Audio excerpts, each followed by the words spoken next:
There are two things that need to be accomplished sequentially to be ready to scale. They are product market fit and then go to market fit. Product market fit is fairly well known. When I do speeches to founders or do my class, it's a very common answer. When are you ready to scale? When I have product market fit. What's crazy is then I ask 50 people in the room to write down what product market fit is, and I get 50 different answers. Hey, we all want to build a business that scales, right? And if you know the difference between go-to-market and product market fit, then you'll stop burning cash and start compounding the growth you've actually earned.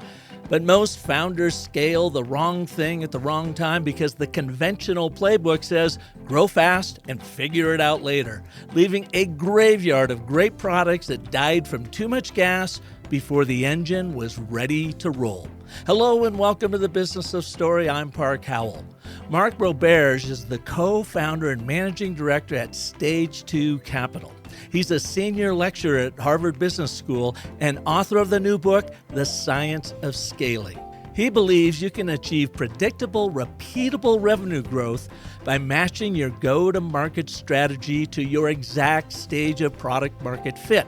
You'll discover the PMF Threshold, why the best salespeople talk less than 50% of the time, and why most founders scale either too early or too late, and how to know the difference. All that right here on The Business of Story, and I'm so glad you're with us today.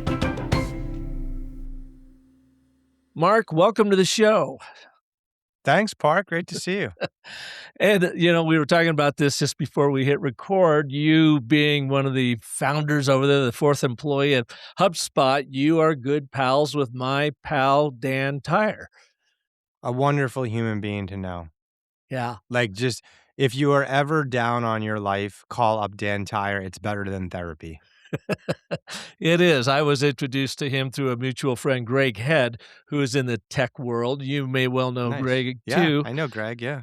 Excellent, excellent guy. And one day he says, you got to meet this Dan Tyre dude. And we went over to the Henry, a little restaurant down off of Camelback Road in Phoenix. And that had to have been 15 years ago.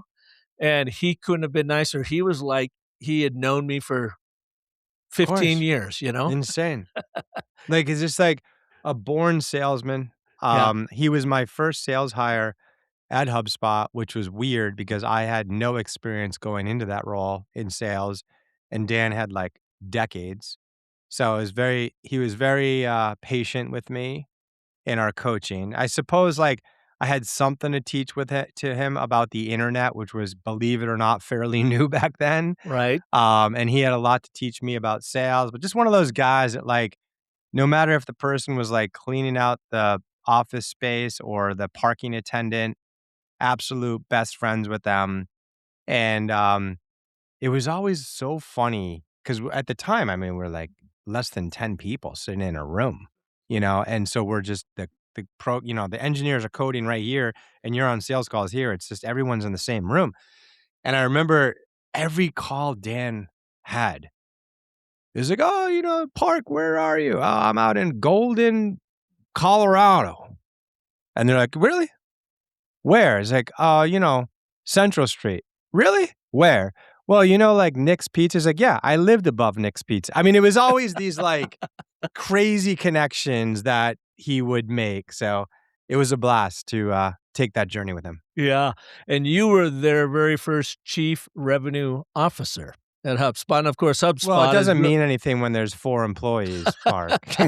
Well, you were but chief yes, at least. the CRO through the IPO. Correct. It took about 9 years. But I mean, you guys started what is now very much of a legacy brand. Everybody knows of HubSpot. Lots and lots of folks use it. What did you learn in those early years working as a CRO there that has led you to what you're doing today with Stage 2 Capital? Oh my gosh, there's too much to cover across all that. I mean, I would say philosophically, I don't have a plan anymore.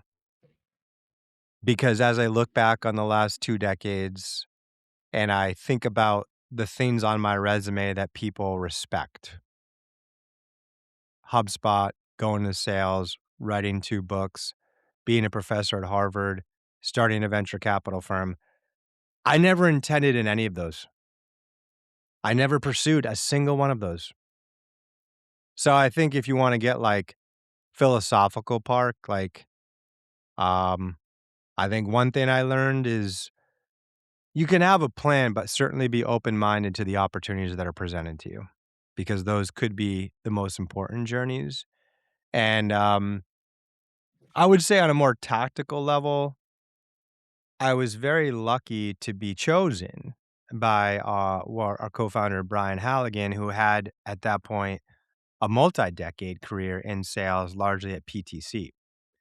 And he had the foresight to know at that moment in 2006 that sales as a function was about to be completely revolutionized from this discipline that was largely like fancy looking people in suits that were good at golf and steak dinners to a very data driven science. And he essentially ignored his Rolodex of phenomenal sales leaders and picked me, a kid at MIT, to be his sales leader. A And that kid was from like, MIT? I mean, you usually come out of there as an engineer, not a I sales know. leader. Studied engineering undergrad. Like, Yeah. my whole existence was quant, and that's what he wanted to do, and I would say that set a foundation for what I learned, which was to help amongst many of my peers evolve sales from something that we perceived as magic and art to something on par with the science that we see in, say, finance and economics. And so that's been a big part of my life work the last 25 years. So this is really interesting. You come out of MIT, and of course, you're driven by a logic, reason-driven brain there, right? I mean, that is what MIT is all about. And yet Mhm. you come out into the sales role, and then you have all these other accomplishments, and you say that you just kind of follow this path. And what's interesting to me about it as a universe is I was just on another guy's podcast 2 hours ago, and he was talking about this very same thing. He's a guy, it's called the Agency Story Podcast. He works with ad agencies, and he calls it wayward walking. And Hmm. it's kind of the exact same thing you're talking about here too, is not, Hmm. you kind of have an idea of where you're going, but then you go off on this wayward walk and let the universe and pay attention to the hints it gives you, and it will lead you to some pretty amazing places. I love that.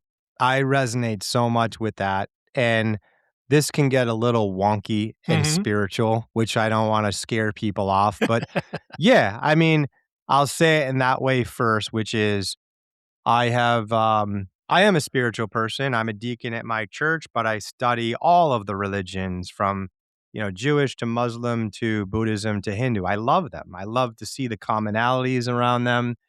And through those journeys, I have grown conviction in the meaning of life, which is to reflect continuously on the unique gifts that you've been given as a human and find a way to deploy those unique gifts to make the world a better place. And you can't really go wrong when you do that. And that may or may not lead to wealth or power or um, like whatever we pursue at a surface level, but it will lead to happiness. And I think that has like uncovered like my journey. And I would say if you get back to like when I'm talking to my students at Harvard and the business school, where they're gonna if you talk like that, they're like, oh my gosh, like little weirded out. But it's basically, hey, listen, have your plan. We're all type A people. But to your point and your buddy's point there, Park, just be open minded to the things that just land on your lap when you aren't asking the question, because that could be the most important answer.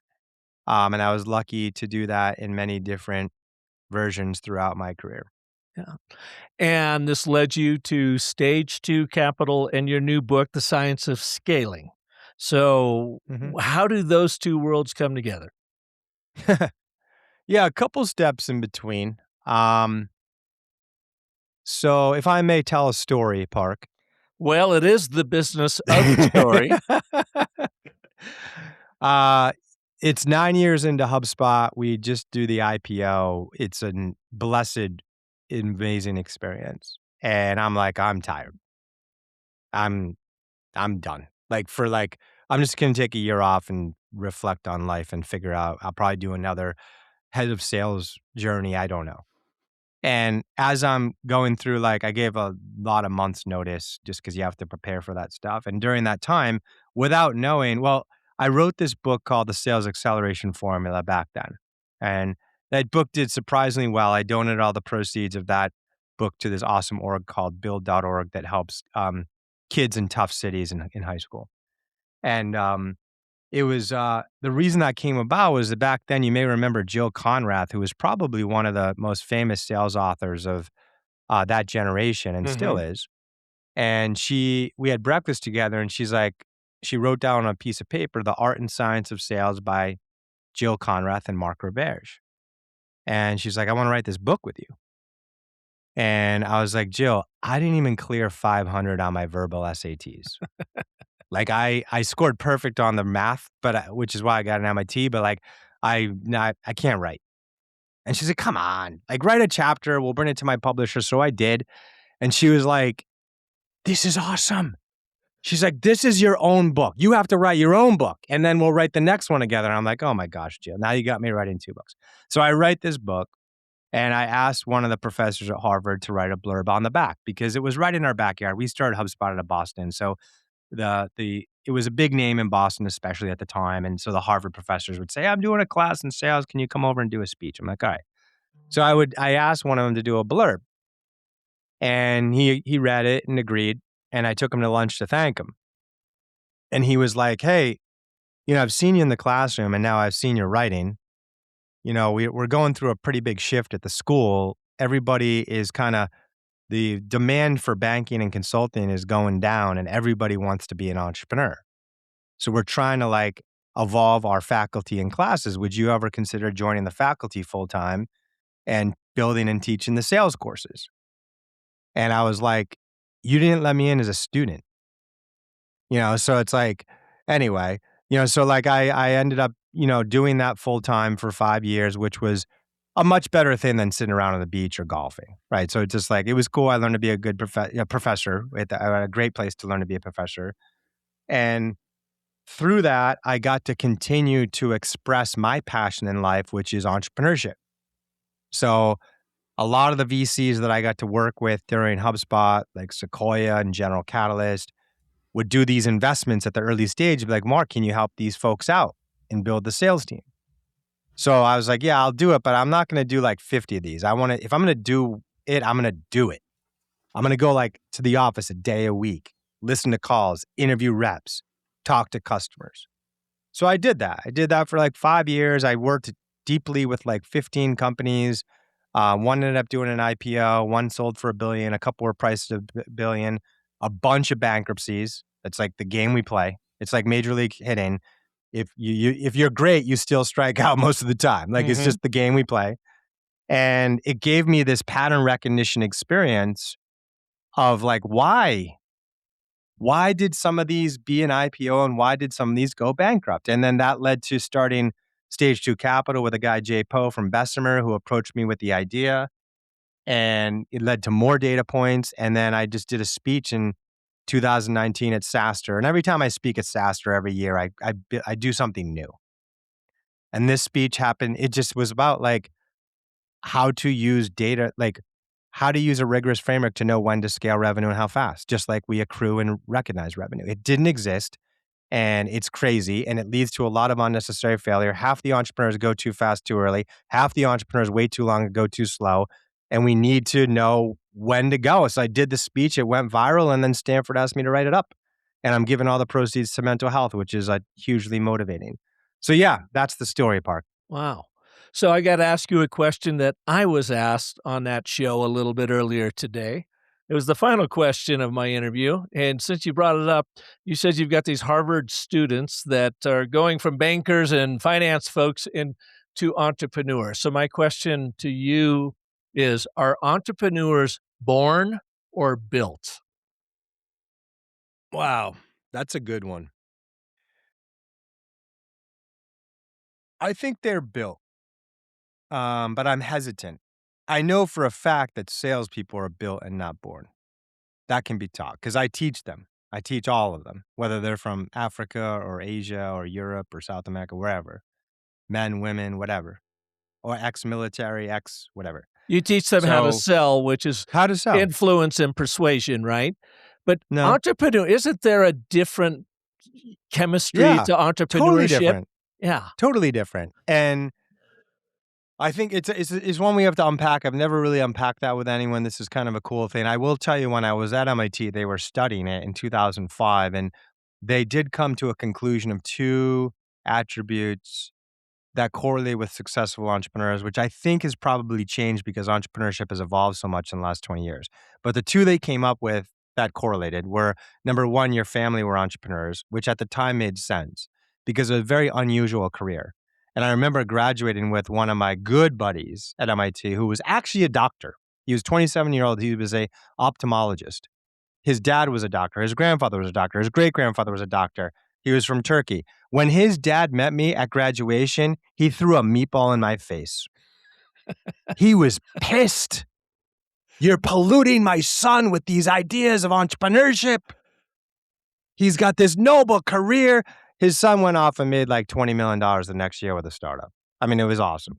So anyway, like I can understand at the time why that made sense. I don't know if that correlates anymore. And the other one was more qualitative, which you have to be a paranoid optimist.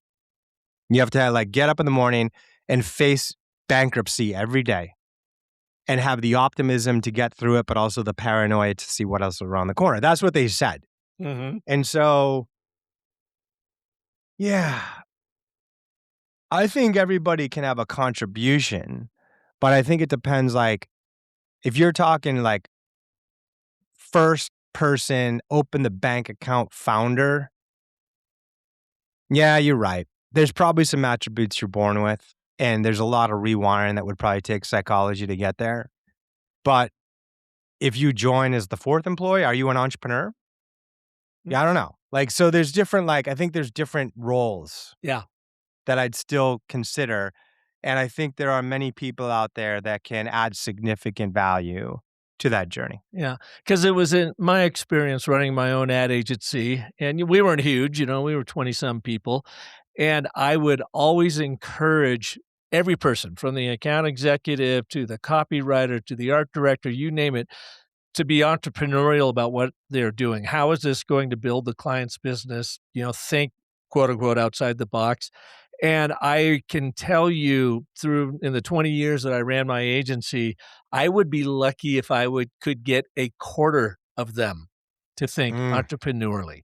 And then I thought, well, maybe yes. it's my hiring practices because they were all very, very good advertising people. Don't get me wrong. But when it came down to entrepreneurial insights and some guts and so forth, I found them very few and far between. And then I talked to other agency principals about it, and they said the same thing. Said, don't worry about that. Hire for writing, hire for art direction. Don't hire for entrepreneurship unless they're going to be your CRO or, someone who's going to help really drive the business. You're probably right, honestly, Park. Um, I'm probably partially living in a little bit of a bubble in the sense that I teach founder selling at HBS. So it naturally attracts the students that are interested in that. And also like the people that get in there are of a very high level of IQ, Mhm. right? So like it's just not representative of the entire population. So I think you're probably right. As I kind of think about like people I meet around the neighborhood, amazing people, unbelievably successful, but like would be on terrible founders. And Mhm. so there's probably some form of wiring and motivation that's necessary. At the same time, I do think there's probably more ways to teach it than you think, but there probably are some philosophical wirings that are required to be successful. Okay.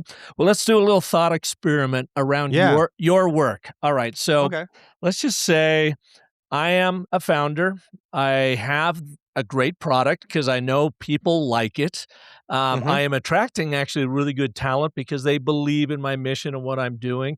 And I've actually even gotten my brand story dialed in. So it's making sense to the world. It's making sense to me. It's motivating my people, but I'm not growing. I'm not scaling. What is one of the first things that you see with what appears someone who should be a successful founder are not enjoying that success yet?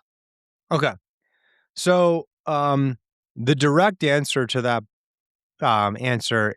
question is in the book, but it isn't really like a major principle of the book. Where the book is addressing when should you scale and how fast. And what you're talking about is someone's trying to scale and they're struggling. Right. And most of the time, and I'm going to answer this within the context of a company that's scaling through human sales, which like we know that not all companies do that.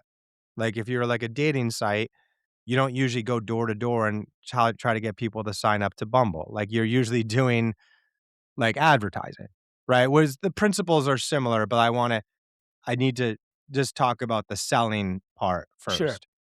And this is actually right in the heart of one of the most popular classes at the school that I teach. Is called founder selling, to teach founders to do that. And most of these folks, they're like product, they're technical, whatever, and they're trying to bring something to market. And then I ask them like, okay, well, what is your sales process? And they show me a slide deck of 25 slides, and it's a beautiful story about why they started the company and how awesome the product is and the features and benefits and the case studies they have. And they're like, this is my sales process. I book meetings and I take people through these presentations. And I'm like, all right, well, like how you had one yesterday? Like, yeah. I'm like, how'd it go? I was like, it was great. I got through all 27 slides. And then I show them this study. I'm like, okay, let's look at this analysis here. This is a AI analysis done in the last 3 years of 150,000 first sales meetings from like 800 companies. And it shows you that the top performing salespeople in the industry speak less than half the time in the first call. And the worst performing salespeople in the industry speak over 75% of the time on the first call. And I'll be like, all right, let's reflect on your meeting yesterday. Now analyze it. Where are you? I'm like, oh, I'm like the worst. I'm selling like the worst salesperson. And I'm like, well, what do you think they're doing if they're not talking? And they're like asking questions. I'm like, about what? So we go through this discussion to help them see that whether you read like, gap selling that was written 5 years ago or how to influence friends and win, whatever that one is from 150 years ago, written by Dale Carnegie, the underlying message is the same. The people who are successful at sales are not provocative negotiator manipulators. They're more like therapists. They know how to show up to a first meeting and ask you open-ended questions that often get personal to understand the way you're wired, to understand the problem that you are facing and prioritizing, to understand how you think you should solve it, to understand how important it is to solve. And then they decide if they can help you. And if they can, they tailor the pitch so you understand how they can help you. That is how you sell. And it is so different than how 99% of technical founders think. I'm going through this right now with a very successful company. I mean, even like one of my buddies, his name is John McNeil. John's a super successful guy and extremely humble, which is hard to find those two together. And one of his cool roles was he was the number 2 at Tesla for Elon Musk. He actually met him at Sheryl Sandberg's husband's wake, where he was friends with Sheryl. He went to Harvard with Sheryl, actually. Or he went to undergrad, I think, with Sheryl. And she's like, I need to introduce you to someone that needs your help. And she brought him over and introduced him to Elon Musk. And Elon's like, yeah, I'm not hitting the sales targets for Tesla.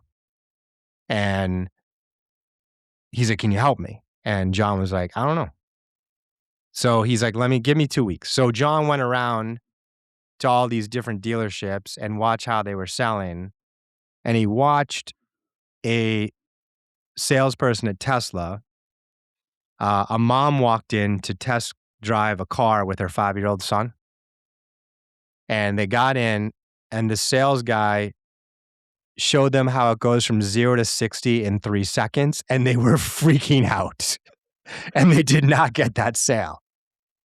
And it was because Elon said, just put the friggin' passenger in the car and let the car sell itself. And it was such a beautiful metaphor and example of the typical product mentality, that the product sells itself, and yet the backdrop of every great sales discipline is about understanding the perspective of the buyer and tailoring the pitch to their needs. Wow. That's my story part. No, and you're exactly right, and it is sort of it's the story everybody hears, but very few people do it. Why Right. is that? Why do salespeople 'Cause it's show up and hard. just talk your head off? Do you know how stressful it is to show up in a complete stranger's office? You begged them for a meeting. They want to get the hell out of there. Do you know how stressful it is to say, "Why did you take this meeting? Tell me more about that. Have you tried to solve that before? How did you try? What would the ideal solution be like?" Every question you ask, you're like, you think they're gonna turn around and be like, "Shut up and show me it." It's so hard, as opposed to show up and be like, "Here's our company. This is when we were founded. This is what the product does. Do you wanna buy?" It's so much Mm. easier. Yeah. Did you learn this back at HubSpot, those early days? Dan Tyer's there, you bring him in, he's coaching you up a little bit on sales.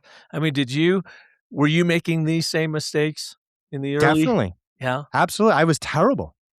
And I had the good fortune that my dad is an awesome salesperson and coach. And so I just got lucky. I never intended to be in there. So part of it was just growing up hearing him, and part of it was just like over dinner talking.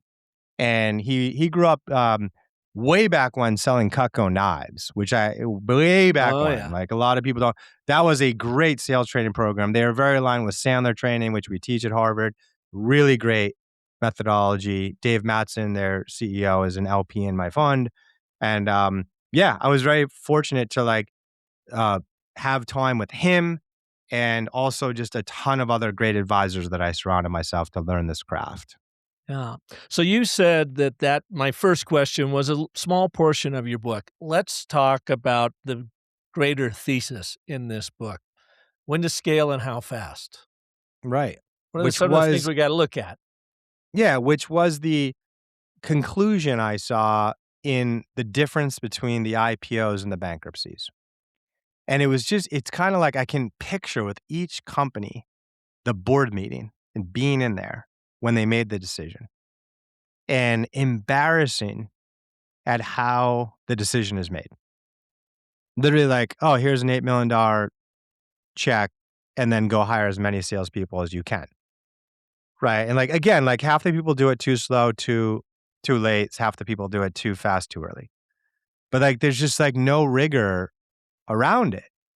And some of these VCs, who are the best investors in the history of the world, advise people on this having no experience on it.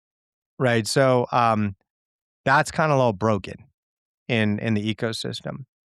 And that's something I learned from your analysis, Park, that you thankfully gave to me, that we'll talk about later, that I probably don't make the connection toward some of the enhancements that I think need to be made to venture capital and board meetings. And this is one of them. So the Well, real quick, can I ask you yeah, something on that? good. Because I've got a disconnect that you made happen in my brain. You're talking with VCs. You're saying that these are some of the best investors in the world, which means they're making money. They're not broke. They know how to invest. And they know how to make money, and yet they just throw money at the problem. Just here's $8 million.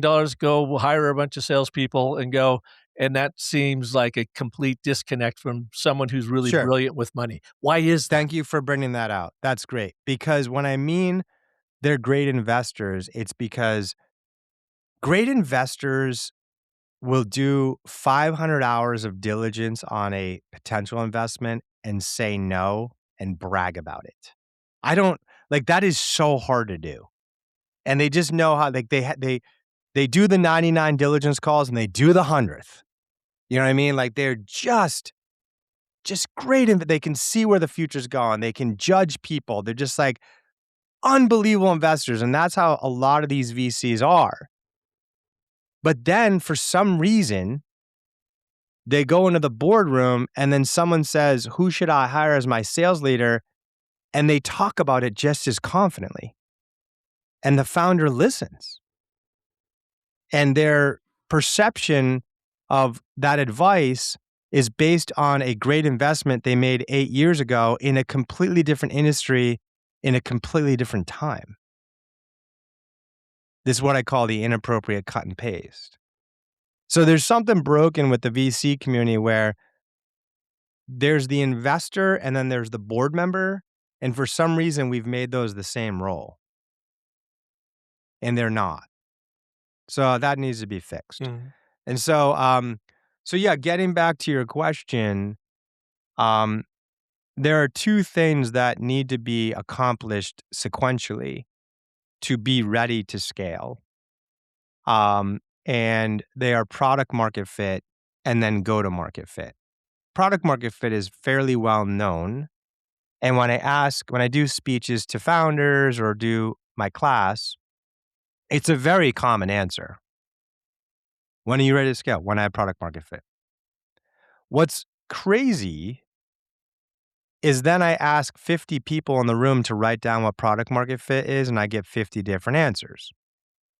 So we have this amazing term that Eric Ries and the Lean Startup invented 20 years ago that has changed the way we do entrepreneurship for the better. But no one knows how to measure it. And in fact, most of the answers I get are 50 customers, $1 million in revenue, or 1,000 inbound leads. And so I have to say, okay, interesting. You have 1,000 inbound leads, you have 50 customers. What if people buy it and then don't use the product? Do you have product market fit? And they're like, no.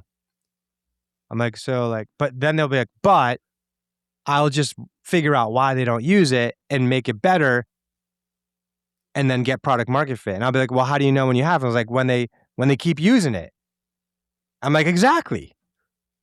So this isn't about whether they buy it. This isn't about whether they reach out to you. This is about whether they see value and retain. So the best measurement of product market fit is customer retention because they bought it, they used it, and they reused it. So that's a first orientation of the journey is your first North Star metric is not a revenue goal, it's a value creation goal as measured by retention. And the book talks about how to, unfortunately, retention is a lagging indicator that we won't know for a year. So the book talks about how to extract that back to a lead indicator that you can measure in the first week or month, and we can talk about that if you want, called the lead indicator retention. That's step one. And all you've proven at product market fit is if you go next month and acquire 20 new customers, they're going to see value. What you haven't proven is that you can acquire and serve those customers profitably, and that's what go-to-market fit is. And how long does that normally take? All over the place. Yeah. A day, a week, a month, a year. All over the place. It's just it's a sequence of luck in the context of your business. And then there's also what kind of level of product market fit and go-to-market fit do you need to see before you scale? And that just depends on the competitive pressure and what I call blitzscale pressure of your category. Because if I have two companies I'll talk about. One company is in the AI customer support category. It's super competitive. There's 17 companies that have raised $100 million. They have to take risks and go earlier. They measure product market fit and go to market fit, but they probably move on product market fit when, say, 40% of the customers are hitting that target. Because we got to build the plane while we're flying it. We can't wait. I have another company that is in the, they sell software to airports, called AeroCloud. And that is a not competitive category. There's two $20 billion incumbents from the 70s, 5-year contracts, 6-month RFP processes, no tolerance for bugs. You have a bug in your customer support software, no one dies. You have a bug in your airport software, that is bad. So they have a very high bar on our measurement of product market fit before we graduate to go to market fit and further, right? So how long these takes is a complicated answer that's discussed in the book based on the context that I just outlined. But zooming out, I talk about product market fit, then go to market fit, where product market fit is measured by retention in the long term and a lead indicator of retention in the short term. And go to market fit is about your ability to serve and to acquire and serve those customers profitably as measured by unit economics. And we walk through the algebra to extract those unit economics to early signals. So Just I apologize if that was a mouthful, but as simple as I could say it, and it's all no, outlined in the book. it's all good. And Okay. does one happen before the other? Go to market fit before Yeah. product market fit?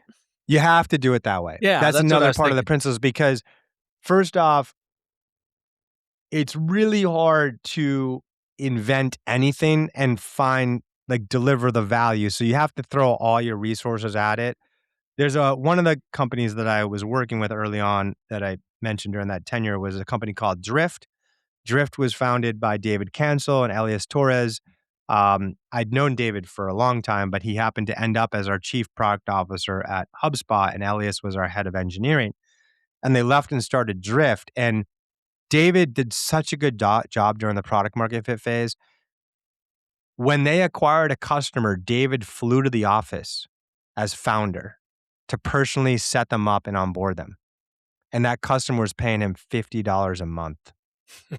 But the great Paul Graham, founder of Y Combinator, says, do unscalable things early. And David exhibited that beautifully because it is friggin' hard to build and invent a product and get the customer to see the value. You have to throw everything in the kitchen sink at that. But once you've proven it, then you move on to go-to-market fit to codify it.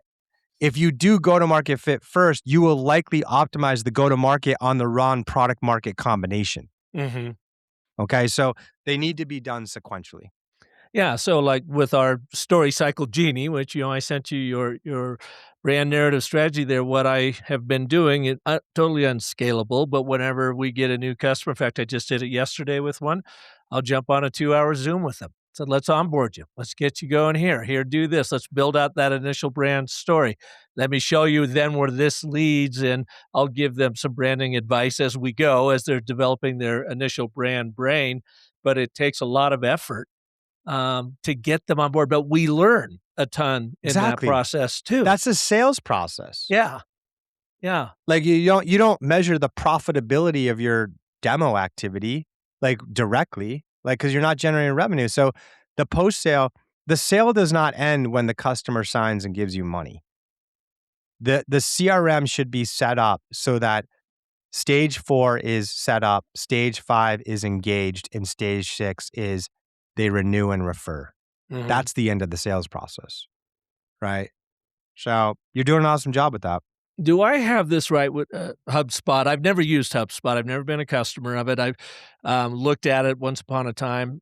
Someone told me in the early days, and maybe it's still happening, that if you sign up for HubSpot, that you have to go through an onboarding process with them. And then someone even told me you actually have to pay for that onboarding because they want to make sure that you are serious about the product, and then they bring their full effort in making sure that you get onboarded properly. Is that correct? Yes, during my 10 years, that was absolutely correct. There's probably exceptions to it, not because of a pullback from the philosophy, but only because there were certain products that you could become a customer with that were intentionally done as PLG products where you could adopt yourself.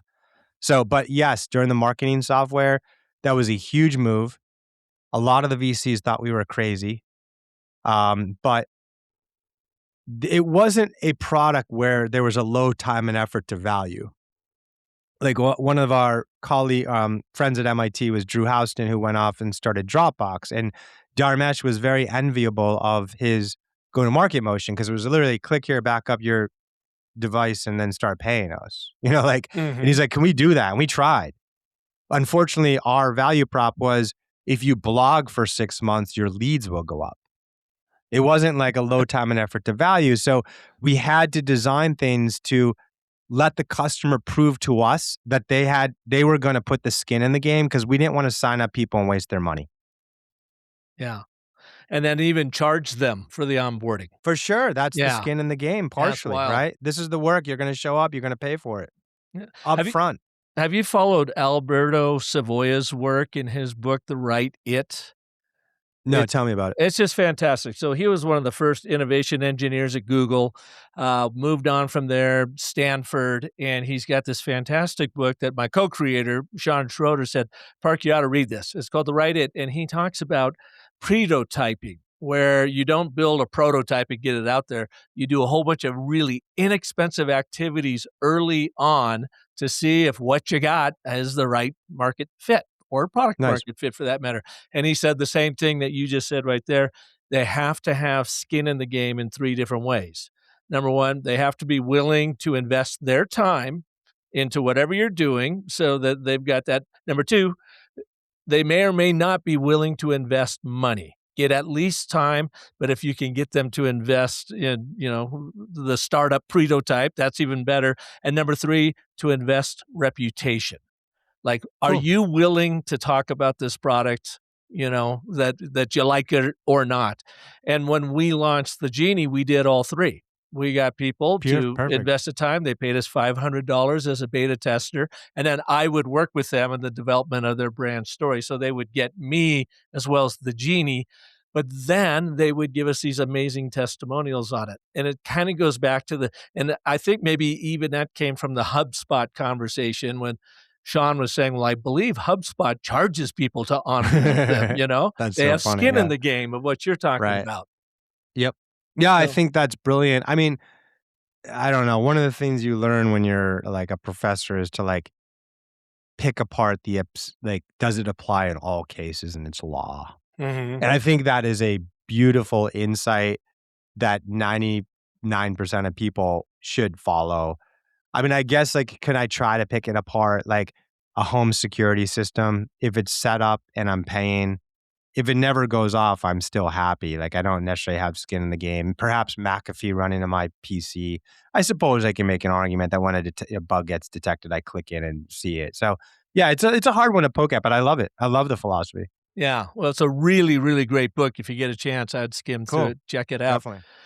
So what did you think of what we sent over to Mhm. you relative to the Genie It findings? was awesome. I'd be lying if I didn't say, like, I was preparing for our thing and I saw your note and I had a very busy morning and you're like, "Can you please read this before?" And it was 12 pages and I was like, "Oh, man." But it I was know. awesome. And I sent it to our marketing team and I sent it to my co-founder and it inspired a lot of cool thought. I think one of the things that it took out, I forget the section, it was kinda like there's a section where it's like where it does make sense, and then there's a section of, like, the devil's advocate part kind of, Mhm. and it's because like, with Stage 2 Capital, it was about Stage 2 Capital and the science of scaling, and the unique thing about our VC is we are backed by 1,000 sales and marketing leaders across tech, what we think are the best. The head of sales at, OpenAI and Anthropic and Databricks and Snowflake and Zoom and GitHub and Salesforce and Workday and all the companies you've heard of. And so it it pointed out that like that we're very involved, but how active could 1,000 people be? That Yeah. was one of the points. And I was like, dude, that's of course. Of course someone would. So it made me think that we need to write a lot more about the different programs we use to take that massive, set of investors and create real value every day with our portfolio. Yeah. And so that was cool.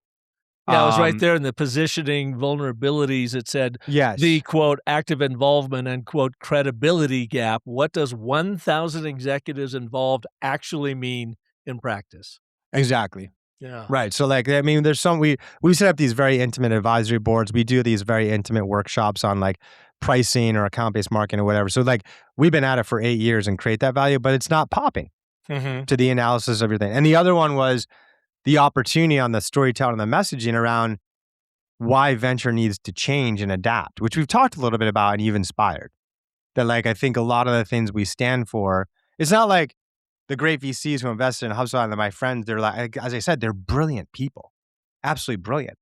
But there's just something systematically wrong with the ecosystem that the same person that does that wonderful investment is also the same person that gives massive operational strategic advice, yet they've never run a company. Mhm. They know how to make money. They just don't Yeah. know how to run a company to make money. Yeah. And Yeah. the founder listens because they're 28 and someone just handed you a $30 million check. What are you going to do? Yeah, exactly right. The positioning statement it came up with, and again, Mark, this was just looking at your stage 2 capital website and saying it's Yeah. kind of like mirror, mirror on the wall, how's my brand showing up for all? And it said stage 2 capital is the only venture firm structurally built around 1,000 plus senior go-to-market executives, transforming product market fit into repeatable, scalable revenue through systematic operational expertise embedded at every stage of growth. A lot of words there, but how That did is a that land lot. with you? This was, its Too initial confusing. blush. Mhm. Too confusing. Yeah. What would you say your position statement is?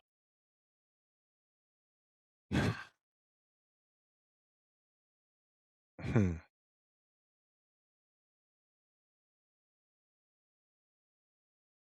Bringing capital and go-to-market expertise to your boardroom conversation. Does that get it closer? And what is Should that? I be using your if, No, no, but, not like, necessarily, and I was okay. in fact, I was just gonna go into the genie while you were thinking about that. I'm gonna pull Yeah. up your story. There it is, and I'm gonna tell it, right now. The position statement is too complicated and confusing. Yes. Uh, Provide me with 3 simpler, more compelling options. All right, I just plug it's running its thing. We can keep chatting. It may think on this for a minute or 2, Nice. but that's the beauty of the genie is you go in there and then you iterate. You don't have to answer any questions at the beginning of it. It just says, "Here's how you're showing up, and here's Right. what That's I great. believe your position statement is, your UVP and so forth." And then you go in and say, "Okay, I think you're close, but I think it's too it's too complex." So it's already given me 3. Shall I read all 3 of Good. them to you? That's awesome. Yeah, because we're literally going through a redesign now, so it'd be All good. right. So option A, it calls it the community angle. The only VC firm run and backed by 1,000 go-to-market leaders, purpose-built to scale B2B software companies. Much better. Option Clean. 2, the founder outcome angle.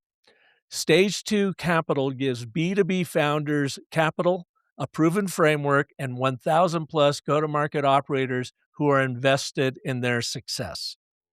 Mhm. So that's more functional, I would say. Yeah, yeah, yeah. And Yeah. then, I like it. I'm trying to think which one I like more. well, option I C, the Yep. transformation angle.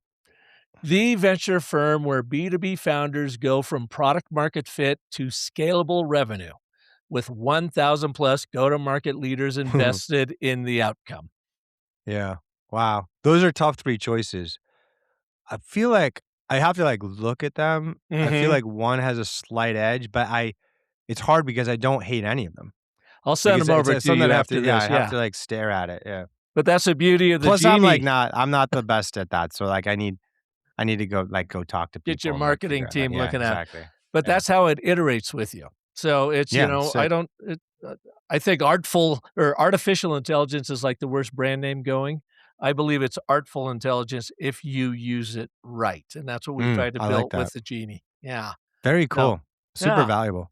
Well, thank you. Now, one last question that's been burning in me for you is that you're obviously extraordinarily successful. You do a lot of really fun, cool things. You teach at Harvard. Why did you write the book? Why do you take time to go on shows like mine when it seems like you could be doing lots of other things? Well, I think part of it gets back to, like, my wiring as, like, just constantly reflecting on the unique gifts that I've been blessed at this moment, because they do change, and how I can deploy those to create value for society in the unique way that I'm supposed to.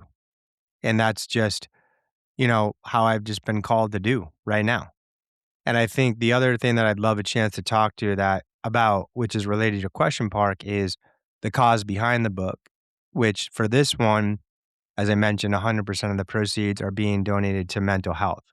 Mhm. And there's 2 reasons for that, a personal one and an observation one. The personal one is mental health has played a huge part in my life. I've been a caretaker directly multiple times and a patient. And I can say that most people can't because there's still a stigma associated with it. I think when we interview someone and find out they survived cancer, we elevate our perception of them. But if we interview someone and find out that they struggle with and recover from a mental health disease, we have concerns. And both are the same. They're genetic, oftentimes, just a disease. So there's still a stigma, and I've been blessed with certain aspects of my resume that society values where I can probably be a little more braver and transparent than most can. They have to suffer in silence. And I just feel that's a unique gift for me right now, a blessing that I need to act on. And then the second reason is for the tech community. I do think that there's 100 times more effort, talent, and capital going into building AI than there is in understanding how society should adapt to a post-AI world. And I think in every major technical shift, we came out the other side advanced as a society, but there were scars along the way. And I think we're stacking up to have some really massive scars. And as a tech community, I don't think we can delegate this responsibility to Washington or economists. Like they're just not close enough to it. We have to balance building this stuff with helping society adequately adapt. And I think we all just need to do our little thing. And right now, this is my little thing. And I'll do more later. Well, it sounds like a big thing. And where can Thank people you. find your book? On Amazon, Science Yeah? to Scaling, Mark Roberge. Appreciate it. 100% I do it. I've already written some, it's been number one for most of its existence on the last couple months. So good checks floating over to mental health. And if you want to chat with me, I'm usually pretty active on LinkedIn. We can chat about it. Cool. And Stage 2 Capital. Who are you looking to drive to Stage 2 Capital? Are you looking for more investors, more founders, more people to help? Yeah, all the above. We're not currently raising. We just finished our fourth fund raise in February. We have a smaller entity that is open if people want to get involved, but we are deploying capital. We have a lot of fresh to capital, and we invest in anything all over the world that sells through sales teams or product-led growth, a lot of AI, a lot of software, and everything from like the pre-seed, no code written yet, all the way up to the Series A. So would love to hear from you. You can go to our website. You can contact me on LinkedIn. Well, I would love to contribute to your success too. So as you are funding these founders out there, and if they've already got websites up, send them over to the Genie and have them do the free brand story grader. And it's going to give them a grade from A+ to F- and a 14-point storytelling assessment. So they can do that for any founders, for any of your students there that want to be entrepreneurs and they want to see how do you actually tell a story. Send them over to storycyclegenie.ai and we'll give them a complete free brand story grade. I love that, Park, and I've already benefited from it. So thank you. All right. Well, thank you, Mark. I really appreciate you being here. Thanks. Well, that dude is a load of information. And we are right in the throes, of course, of the Story Cycle Genie, trying to find its ideal product market match. And I am going to dive into his book and see if that can help us ignite revenue a little bit. I hope you enjoyed the show, and please feel free to share it with anyone you know who would benefit from Mark's great advice. Now, I hope you'll join me next Monday when Dr. Laura Sicola is going to be here. She's going to show you a counterintuitive way to make yourself sound smart, likable, and relatable all at the same time so that you connect with your audiences on the deepest level. Until then, remember that the most potent story you'll ever tell is the story you tell yourself. So make that one awesome. Thanks so much for listening.